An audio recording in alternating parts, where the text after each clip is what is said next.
We're at what's known as Maam Reserve, so a pretty important wetland and special place for Warrnambool and the community.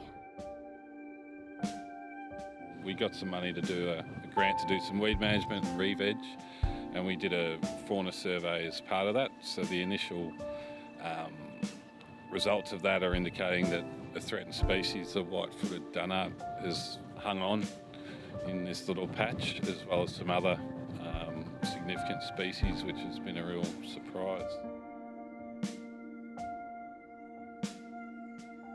Yeah, I think it's just lucky in a way that it's a permanent water body, freshwater spring. So it's been fenced off. In the historical times it was used as a stock watering point, but it's then since been fenced off and just sort of forgotten about a bit until I think 2010 there was a flora survey done, and that indicated that it's like a really significant place for. So it's just this little remnant that's just hung on, and it's amazing that the white-footed dunnart is just hanging on as well. So.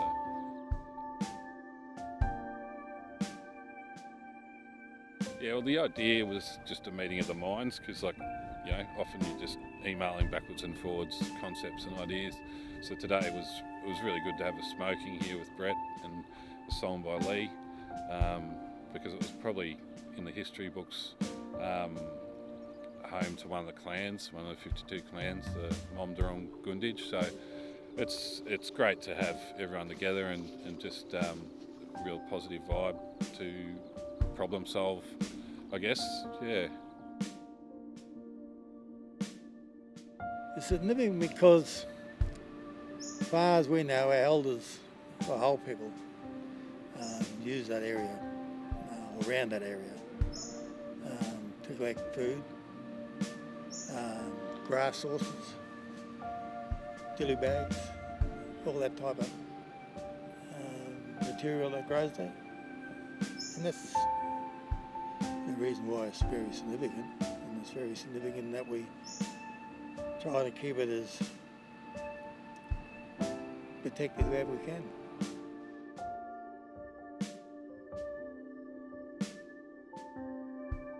There's underground springs that come right from Warrnambool and all those areas, so that could be just a small aerial run off, but also created a beautiful waterway for our ancestors to use.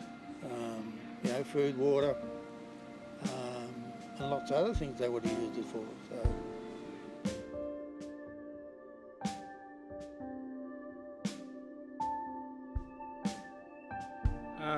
I'm a member of the Australian Plant Society, and I became interested in local plants and was publishing a book on local species. One in particular that I can remember was this marsh flower, which is a Volacia species. Jeff was really excited about that because it was one that normally a running marsh flower sends up runners and it lives in water, whereas this one will actually live outside of water and it doesn't send out runners. It's more of an upright species. So it was his suggestion that in time it would probably become a new species. What it needs is a botanist to come down and spend a bit of time on it and sorting it all out. So that's one that I particularly remember. Oh, it's pretty significant for this sort of stuff. There are other wetlands around, but not so close to Warrnambool. Most of the wetlands in the area have been drained for agriculture purposes, and this is one that somehow missed out. But I guess having fed by an underground stream, whatever it is, that meant it didn't dry out, and it was a local water source for cattle and everything. So for that reason, I guess it was fenced off and left pretty much as it was.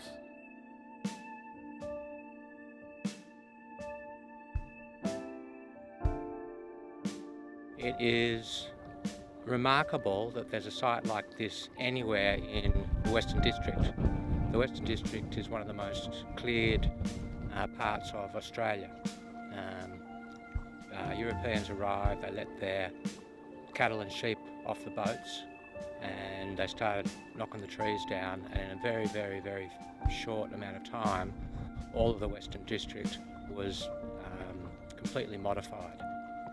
So to have a small area here that still has such a high has a high number of local plants, native plants and animals is incredible.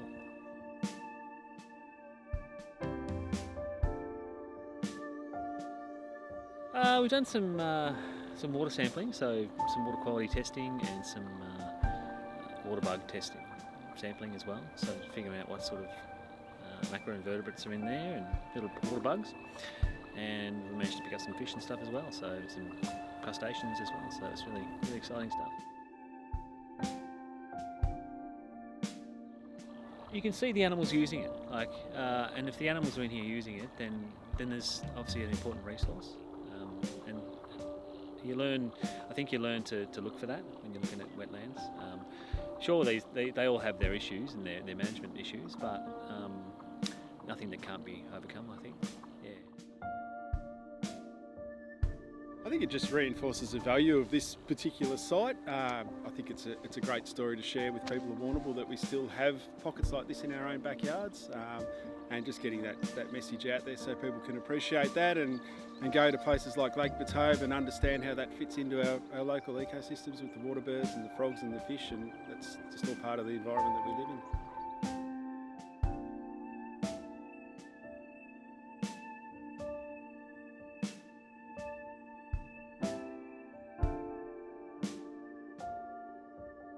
Having that, I suppose, bigger picture view of what's going on really helps to bolster not just one side on its own, but connect them to others, and to do it in a more coordinated way, that it's providing an opportunity for animals to travel through, for people to enjoy, and just provide a bit of a green corridor for Warrnambool. If we've got highly significant flora and fauna, well, how are we going to protect them? Not just for a few years, but for future generations.